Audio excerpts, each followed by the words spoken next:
Hello, this is the Ramblings of an Undisciplined Mind podcast for Wednesday, July 27th, 2016. As of this recording, Sierra is still missing. So we've reached the point that I think we all knew we were going to get to here in the U.S. Not the point that I really wanted to be in, and that is we have Trump versus Hillary for president. And so now we've got approximately 4 months, I think, to figure out who we're going to vote for.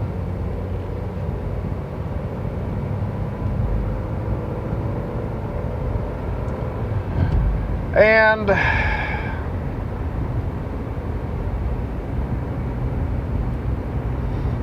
I don't know yet. I've already done a whole episode on why I'm not voting for Hillary. I don't think anything has changed with that. The selection of the running mates isn't anything that has really swayed me one way or the other. I'm not familiar really with either one of the gentlemen. And I don't think that a vice president necessarily does that much to moderate or affect a given president's policy. That's not really what they're there for.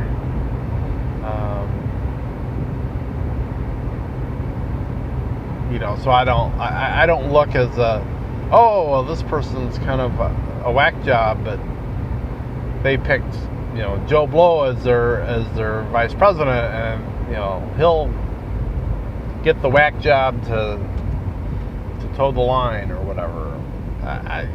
That's not how it works. That's not how it works. So I am still unclear as to what I'm going to be doing in November.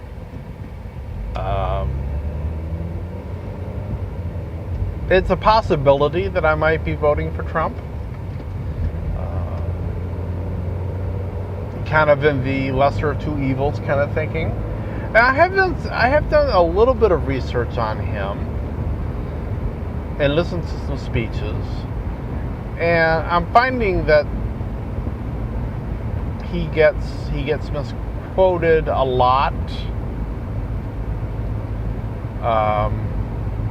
by all news media, and then of course the Twitters and the Facebooks. Oh my God, it's nuts. Like I saw a tweet that said something about how he was against vaccines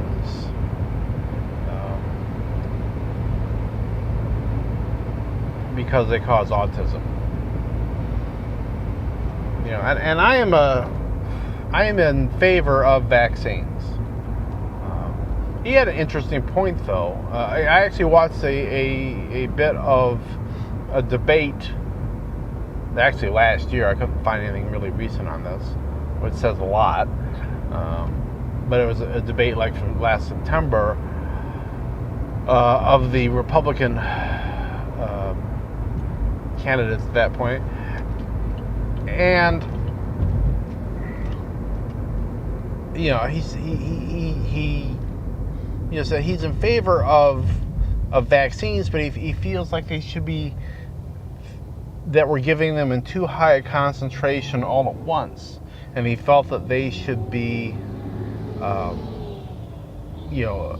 the same amount of vaccine should be administered over a period of time, so that the child gets the benefit of the vaccine, but that it's for a young child, that it's not such a shock to the system. Now, I don't know if there's any kind of a medical basis for that, and he didn't share one. If he's got like a study he can point to or something. But once again, it's and I've seen this several times when I hear that Trump thinks that Trump thinks this, and it's inflammatory and whatnot. If you go and actually go to the source and hear what he has to say about it, it's not being portrayed correctly. So now, is he really the candidate that we need? I don't know. I have thought for some time that Washington really needs to get shaken up with some real outsiders, some non-politicians, and he fits that bill. Things aren't working there, and things need to change there radically. And I think he is a force, or could be a force, for radical change. Now, there's a lot of presidents that have ran on that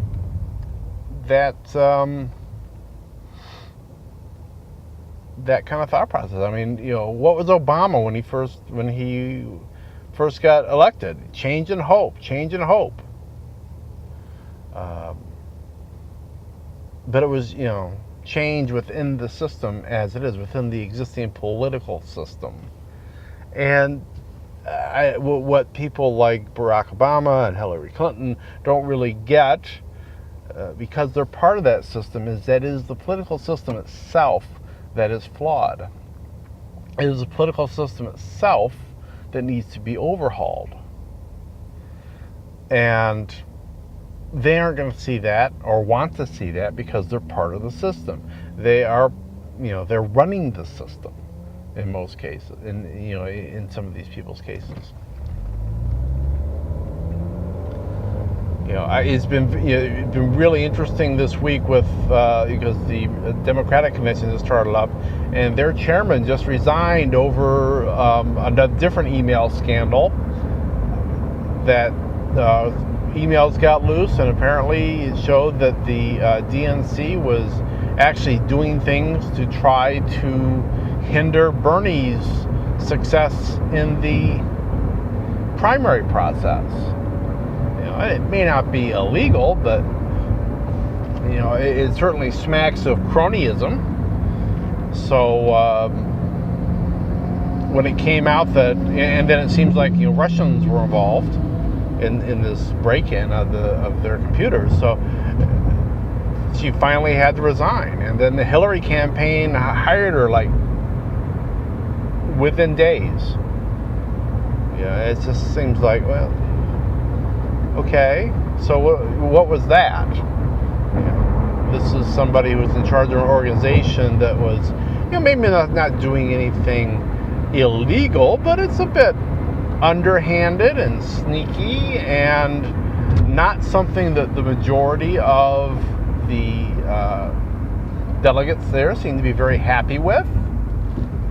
But she's perfect for Hillary's campaign. I mean, what does that say? I think it's kind of underscores a lot of the things I was saying about Hillary in my episode about why I won't be voting for Hillary.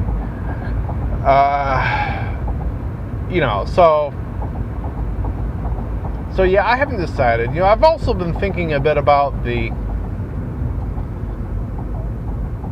going with a third party, and I don't know that that's useful.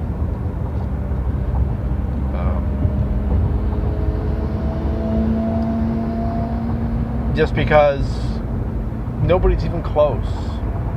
Now the reality is in the state I live in, that being Michigan, tends to go Democratic.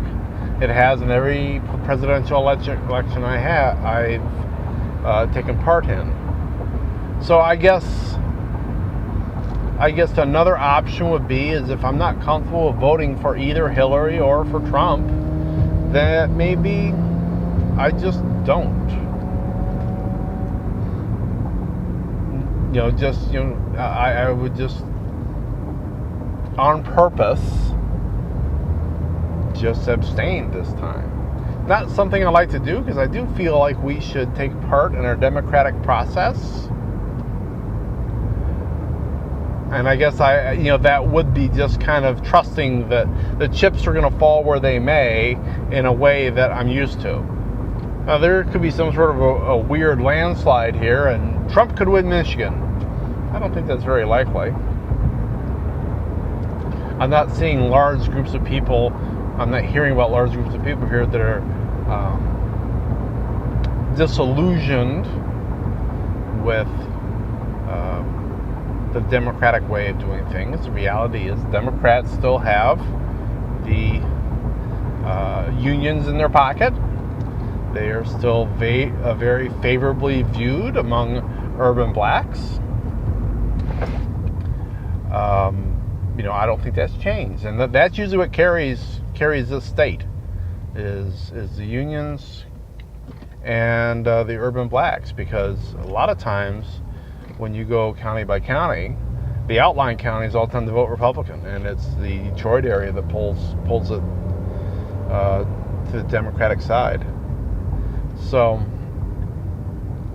yeah, I don't know. I still got some thinking to do there. I've got some months, but I've talked about this yard sign before, but it's kind of come true, where you've got a picture of Trump and it says nope, and then below it there's a picture of Hillary and it says noper. And that's where we're at. And I'm not really super enthused by the choice.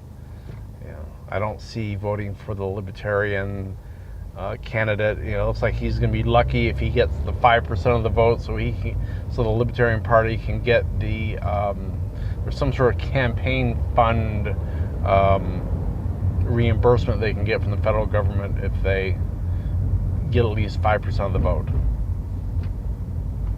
I don't know. So I got to think about that. I had lots of thought on that, but I thought I would at least acknowledge that and kind of share where I am at this moment.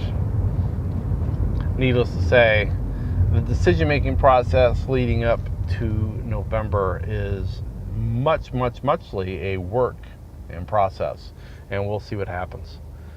But I think I'll let that be that for today. I will be back tomorrow. I'll be talking to you then. So, be seeing you.